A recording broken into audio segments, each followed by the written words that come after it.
On होना है।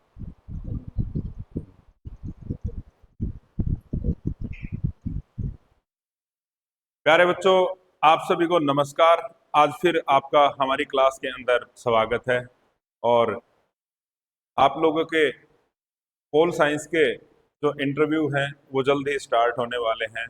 आप लोगों के कुछ का जो इंटरव्यू है ये 18 को है और कुछ का 20 को है। तो आप लोगों के कई साथियों की ये मैसेज थे कि सर इसके बारे में भी हमारे को बताइए कि हम किस तरह से अपने सब्जेक्ट के कुछ टॉपिक तैयार करके जाएं, या फिलहाल हम जो इंटरव्यू की तैयारी करते हैं उसमें से कौन से क्वेश्चन हमारे से पूछे जा सकते हैं। तो दोस्तों आज मैं दो टॉपिक आपके साथ डिस्कस करूंगा जहां से उम्मीद है आपसे क्वेश्चन किए जाएंगे। तो इन टॉपिक्स को आपने जरूर पढ़ के जाना है। कुछ चीजें तो मैं यहाँ पे बताऊंगा, कुछ अपने लेवल पर आप तैयार कर लीजिए, ठीक है। तो दोस्तों शुरू करते हैं आज के इस सेशन को। दोस्तों यदि आज आप पहली बार हमारे इस सेशन में आए हैं तो आप हमारे YouTube चैनल को सब्सक्राइब कर लीजिए, हमारी इस क्लास को लाइक कर लीजिए। तो शुरू करते हैं आज की इस क्लास को। तो दोस्तों आज की जो ये क्लास है स्पेशल जो पोल साइंस के स्टूडेंट हैं,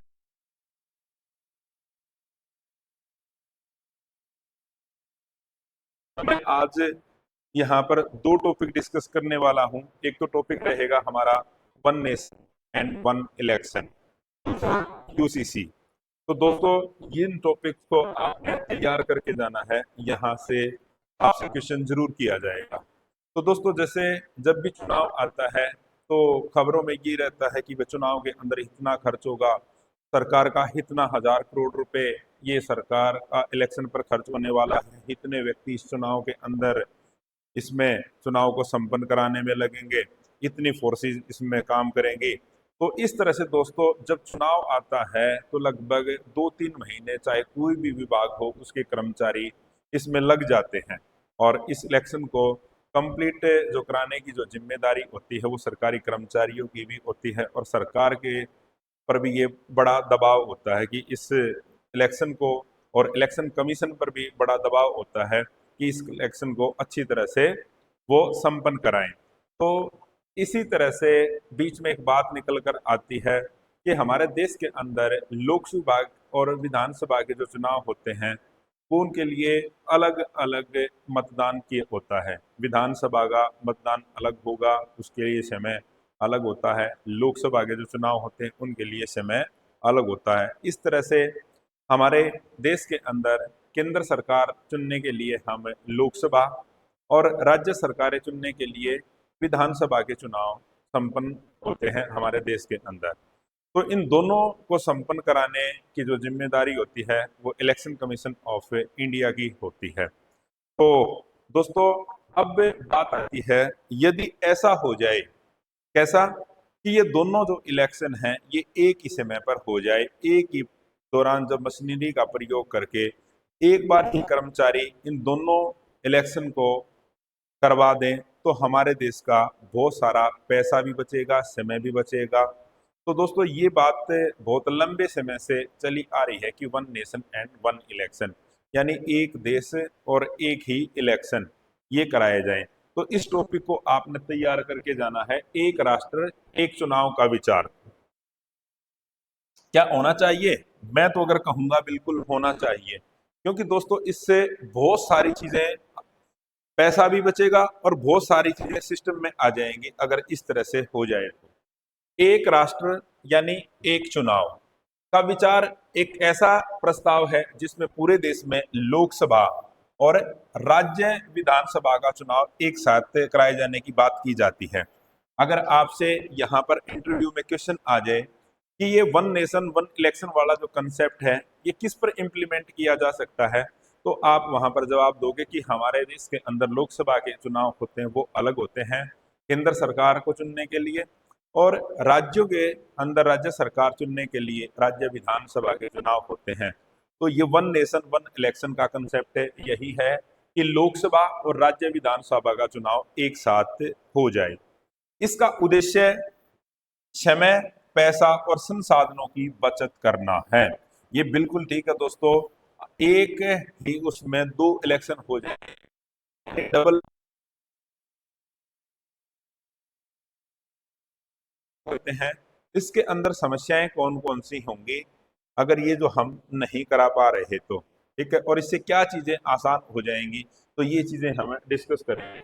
अगर दोस्तों एक राष्ट्र एक चुनाव होता है तो इसमें हमारे पास क्या क्या चीजें हम बचत कर पाएंगे इसके लिए। तो दोस्तों प्रमुख मेन पॉइंट यही है कि एक तो समय और धन की बचत होगी। सबसे बड़ी बात तो ये है कि हमारा इसमें कर्मचारी हैं जो उनका भी समय बचेगा और गवर्नमेंट का पैसा भी बचेगा, क्योंकि बार बार जब चुनाव कराने में सरकार और राजनीतिक दलों का बहुत सारा पैसा और धन, पैसा समय धन खर्च होता है।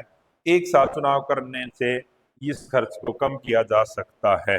तो एक तो पॉइंट आपने ये आप इस तरह से बचा सकते हो कि सर इससे हमारे देश का धन भी बचेगा और लोगों का समय भी बचेगा, ठीक है, आप ये बता सकते हो। दूसरा आप बता सकते हो सत्ता की स्थिरता। देखो लगातार चुनाव होने से सरकार को बार बार आचार संहिता का पालन करना पड़ता है। दोस्तों क्या होता है जब चुनाव होते हैं तो उसमें आचार संहिता लगा दी जाती है, कुछ कामों पर रोक लगा दी जाती है कि जब तक इलेक्शन संपन्न नहीं होगा तो आप ये काम नहीं कर सकते, और ये चीजें आचार संहिता के दायरे के अंदर आते हैं।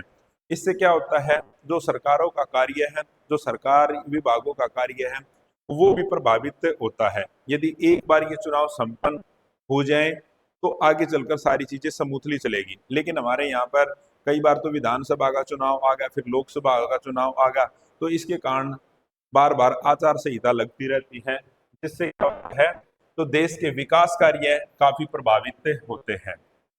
एक साथ चुनाव से सरकार को बिना किसी बाधा के कार्य करने का मौका मिलेगा, ये बिल्कुल ठीक है कि भाई आप ये पॉइंट बता सकते हैं। अब दोस्तों जब भी इलेक्शन होता है तो इलेक्शन की जो जिम्मेदारी है वो इलेक्शन कमीशन ऑफ इंडिया की है या होती है। अगर ये इलेक्शन अच्छी तरह से संपन्न कराना है तो इसमें सबसे ज्यादा जो रोल होता है वो किसका होगा, इलेक्शन कमीशन ऑफ इंडिया का होता है, और उसके साथ जो इसमें लगे कर्मचारी होते हैं उनका होता है। तो दोस्तों चुनाव आयोग की तैयारी, बार बार चुनाव कराना चुनाव आयोग के लिए एक बड़ी चुनौती होता है। एक साथ चुनाव होने से आयोग के लिए यह कार्य सरल हो जाएगा, क्योंकि जब अलग अलग समय पर जो चुनाव होंगे ना तो इसके लिए जो इलेक्शन कमीशन है उसको बार बार तैयारी करनी पड़ती है, ठीक है, अपने अधिकारियों को नियुक्त करना पड़ता है, सारे तंत्र को दोबारा इकट्ठा करना पड़ता है। यदि एक बार इलेक्शन हो जाएगा तो इलेक्शन कमीशन का भी काम आसान हो जाता है। उसके बाद दोस्तों चुनाव में भागीदारी बढ़ेगी। यानी आप ये देखना हमारे देश के अंदर जो वोट परसेंटेज है ना जब भी इलेक्शन होता है वो बहुत कम जाता है। मैक्सिमम आप अगर एवरेज निकालोगे ना तो ये 60% के आसपास जाता है, कहीं कहीं पर आप ये देखोगे 75 के आस। तो 40% तो ऐसे लोग हैं जो वोट के अपने वोट का इस्तेमाल नहीं कर पाते। यदि चुनाव में एक साथ यदि चुनाव होंगे तो चुनाव में भागीदारी बढ़ेगी, ठीक है, लोग क्या करेंगे चुनाव के अंदर बढ़ चढ़कर भाग लेंगे, क्योंकि हर कुछ समय बाद मतदान के लिए नहीं जाना पड़ेगा।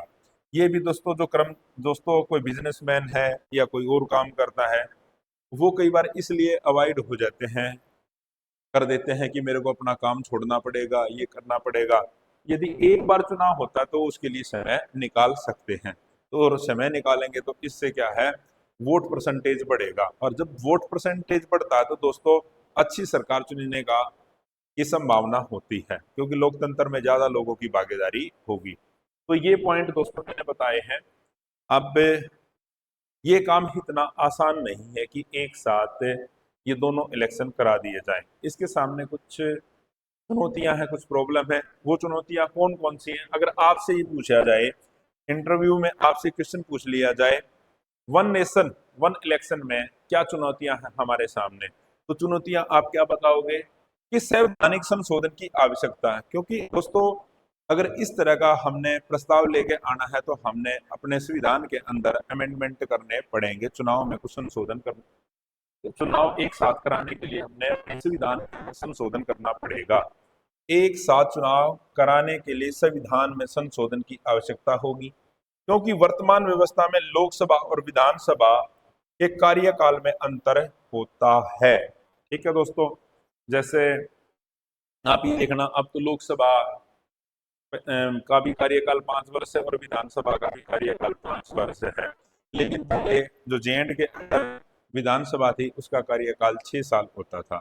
तो दोस्तों, अगर हमने इस चीज को इम्प्लीमेंट करना है तो हमने क्या करना पड़ेगा, संविधान संशोधन करना पड़ेगा। दूसरा है, जितने भी राजनीतिक दल हैं हमारे देश के अंदर, उनकी भी तो सहमति चाहिए कि भाई वो ये चाहते हैं या नहीं। ठीक है, जब उनकी साथ अगर सहमति बन जाती है तो तभी अगले स्टेप पर जाया जाएगा। विभिन्न राजनीतिक दलों को एक साथ चुनाव के विचार पर सहमत करना एक चुनौतीपूर्ण कार्य हो सकता है। तो दोस्तों, हमारे देश के अंदर बहुत सारे जो चुनावी पार्टियां हैं, राजनीतिक पार्टियां हैं, तो उनको एक चुनाव के लिए सहमत करना बड़ा मुश्किल काम है, क्योंकि सभी लोगों की अपनी राय अलग अलग है। सभी राजनीतिक दलों की जो विचारधारा है वो अलग अलग है, वो अलग अलग विचारधारा पर काम करते हैं। इन चीजों के प्रति उनका दृष्टिकोण अलग अलग है, वो अलग अलग एंगल से इन चीजों को देखते हैं। तो ये राजनीतिक दलों की जो सहमति है ये बनना, ये भी बड़ा एक कठिन कार्य है। तीसरा है लॉजिस्टिक चुनौतियां। लॉजिस्टिक चुनौतियां, एक साथ इतने बड़े स्तर पर चुनाव कराने के लिए बड़ी संख्या में मतदान केंद्र, सुरक्षा बल और अन्य संसाधनों की जरूरत होगी। तो दोस्तों, ये भी एक बड़ी प्रॉब्लम है कि अब जब एक साथ विधानसभा और लोकसभा के जो चुनाव होंगे तो उसमें हमारे को अतिरिक्त कार्य करना पड़ेगा कुछ, उसके लिए अतिरिक्त कर्मचारी चाहिएंगे, अतिरिक्त संसाधन चाहिएंगे, वो भी मैनेज करना एक कठिन कार्य है। तो दोस्तों, एक राष्ट्र एक चुनाव की अवधारणा देश में समय, धन और संसाधन की बचत कर सकती है और राजनीतिक स्थिरता ला सकती है। हालांकि इसको लागू करने के लिए कई संवैधानिक और राजनीतिक चुनौतियों का सामना करना पड़ेगा, जिन्हें हाल जिन्हें हल करना आवश्यक है। तो दोस्तों, ये कहते हैं कि आदमी के दिमाग के अंदर जो बात आ गई वो आई है ना, आदमी ने जो विचार किया है वो कभी ना कभी तो पॉसिबल होगा। अभी नहीं तो आगे चलकर 10, 5, 15, 20 कभी ना कभी तो ये चीजें इम्प्लीमेंट होगी। वन नेशन वन इलेक्शन, तो अभी तो हमारे को ये लगता नहीं कि ये इम्प्लीमेंट होगी, लेकिन आगे चलकर भविष्य के अंदर जरूर होगी। तो आपने इसको इस तरह से तैयार करके जाना है। दोस्तों, मैंने आपको कुछ ही पॉइंट डिस्कस किए हैं, आप अपने लेवल पर इसको तैयार कीजिए। आप और दूसरे सोर्सेज का भी सहारा ले सकते हो इसको तैयार करने के लिए। तो ये जो टॉपिक है मैंने आपको बताया है, इसको अच्छी तरह से तैयार करके जाइए। ठीक है, तो दूसरा जो दोस्तों हमारा जो टॉपिक रहने वाला है आपके पास है यूनिफॉर्म सिविल कोड। देखो, भारतीय संविधान का जो आर्टिकल 44 है वो सामान्य नागरिक संहिता की बात करता है। तो दोस्तों, समान नागरिक संहिता क्या है कि देश के अंदर जो नागरिक हैं उनके लिए, सभी के लिए एक जैसा कानून होना चाहिए, चाहे वो किसी भी समुदाय का है, वो सब के लिए एक जैसा कानून होना चाहिए। ये विषय तो हमारे देश के अंदर हर दिन सुर्खियों में रहता है, इस पर भी आपसे क्वेश्चन पूछे जा सकते हैं। या फिर ये कहता है कि आर्टिकल, आपसे इस तरह से पूछा जा सकता है, जो यूनिफॉर्म सिविल कोड है ये इसका कौन से आर्टिकल के अंदर जिक्र किया गया है, तो आप बता सकते हो इसका आर्टिकल 44 के अंदर। और आर्टिकल 44 क्या कहेगा, आर्टिकल 44 क्या कहता है?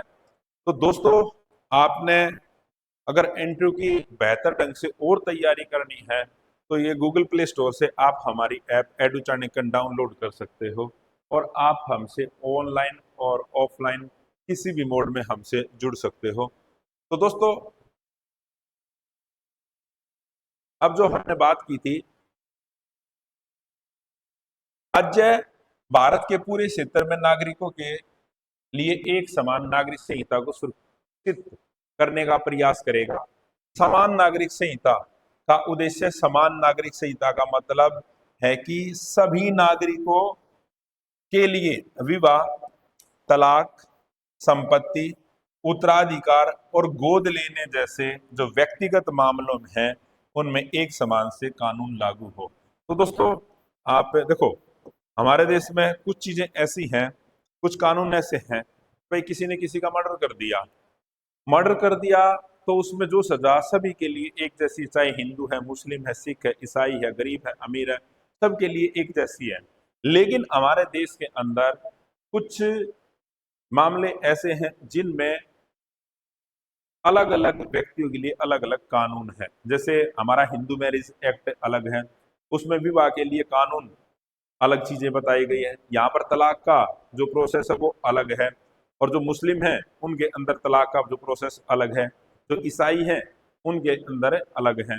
तो दोस्तों ये बात चलती आ रही है कि जो विवाह, तलाक, संपत्ति और उत्तराधिकार और गोद लेने जैसे कुछ व्यक्तिगत मामले हैं ना, ये सभी के लिए सेम होने चाहिए, चाहे हिंदू है, मुस्लिम है, सिख है, ईसाई है, चाहे किसी भी संप्रदाय का हो, उसके लिए, सबके लिए सेम होने चाहिए। तो मेन तो इसका जो कंसेप्ट है ना, तो ये इसी के लिए बात करता है। ठीक है, तो आपने इस चीज को ध्यान रखना है, इसको इसको जस्टिफाई करना है, आपने वहां पर ये बताना है।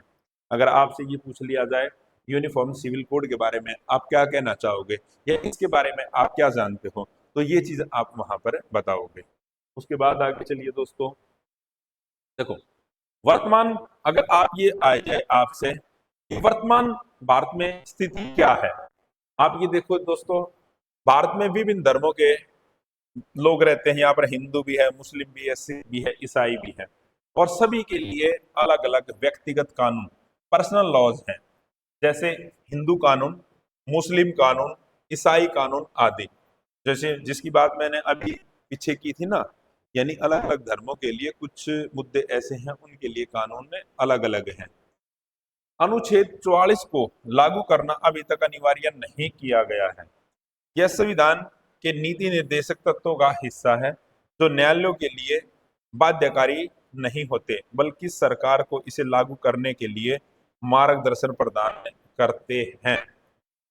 तो दोस्तों, समान नागरिक संहिता का मुद्दा हमारे देश में विवादित है और संवेदनशील रहता है, क्योंकि इसका सीधा संबंध धार्मिक और सांस्कृतिक चीजों से। दोस्तों, हमारे देश के अंदर जो सबसे बड़ा जो मुद्दा है ना, आप किसी चीज को देख लेना, उसमें से सबसे, यदि आप धर्म की बात करोगे ना, तो धर्म हमारे देश के अंदर सबसे बड़ा मुद्दा है। और मैं ये दोस्तों अपने देश की बात नहीं करता, धर्म का मुद्दा पूरे विश्व के अंदर ये एक बड़ा मुद्दा है। मैं ऐसा नहीं करता कि हमारे देश के अंदर धर्म सबसे बड़ा मुद्दा है। किसी भी देश के अंदर चला जाइए, वहां पर जो लोगों का जो अपना धर्म है वो सबसे बड़ा मुद्दा है।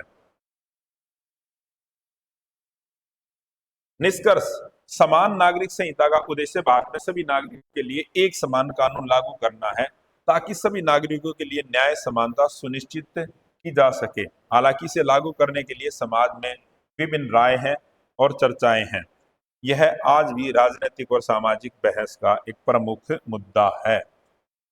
अगर आपसे ये क्वेश्चन पूछ लिया जाए, आपकी इसके बारे में क्या राय है, इसको लागू करना चाहिए या नहीं करना चाहिए, लागू करेंगे तो इसके क्या प्रभाव पड़ेंगे, इसकी मेरिट्स और डिमेरिट्स बताइए आप, तो इसका आप जवाब तैयार करना। और भी कोई आपके मन में जो क्वेश्चन है तो वो आप मैसेज कीजिए। आप हमारे 9996406888 नंबर पर कॉल कर सकते हो। तो दोस्तों, मैं इसी तरह के कुछ और टॉपिक आपके लिए लेके आऊंगा जो आपने तैयार करने हैं। हो सकता है कि मैंने आपको कुछ कम बताई है, लेकिन मैंने आपको एक टॉपिक बता दिया है। इस टॉपिक को आप अपने ढंग से तैयार कर लेना, क्योंकि आप एजुकेटेड हो, पढ़े लिखे हो, आपने मास्टर डिग्री की है, आपने एस्टेट क्वालिफाई किया, उसके बाद आपने रिटन क्वालिफाई किया है। ठीक है, तो आपके अंदर चीज़ों की और बेहतर समझ है, आप और बेहतर ढंग से चीज़ों को बता सकते हो। तो दोस्तों, आज के इस सेशन के अंदर इतना ही। आपको मेरी क्लास कैसी लगी प्लीज़ कमेंट जरूर करना। अगर आपको ये कुछ कमी लगी कि सर आप इस पोर्शन पे काम करके आइए, हमारे को इस के बारे में और वीडियो लेके आइए, ठीक है, तो मैं नई नेक्स्ट क्लास के अंदर उस टॉपिक को लेके आऊँगा। तो दोस्तों, मैं आपको आने वाले जो आपका इंटरव्यू होगा, अपनी तरफ से शुभकामनाएं देता हूं कि भगवान की इच्छा जरूर पूरी करे। आपने जो ये मेहनत की है इस स्टेप तक आने के लिए, आप सरकारी विभाग का हिस्सा बनो और आपके घर के अंदर खुशियां आए। जय हिंद, जय भारत, जय हरियाणा।